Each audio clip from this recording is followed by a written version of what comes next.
Sumugod sa Mall of Asia Arena ang mga diehard fans, kapamilya stars at mga bida ng teleseryeng Princess and I para sa Game 3 ng Royal Championship Battle.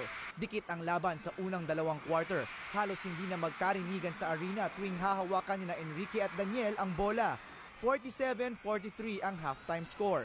Sa third quarter, umabante ang Team Gino dahil sa sunod-sunod na fast break points. 8 puntos ang pinakamalaking lamang ng Team Gino pero mabilis na nakakabawi ang Team Jao.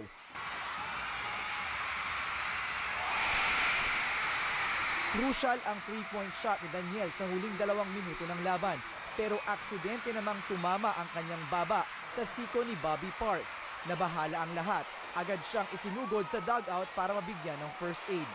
Actually, I was going up for the shot.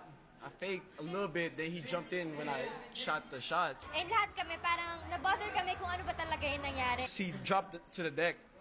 I came to him and said, yo, I didn't try to do that. I'm sorry. Nagtapos ang laban sa final score na 194. Panalo ang Team Gino. Thank you so much sa Jao fans, sa Mikay fans, sa Gino fans. Thank you so much sa suporta nyo. Yung Royal Ending malapit na po. Huwag po kayong bibigyan. Thank you po. Mapapanood ang labang ito sa January 27 sa Sunday's Best.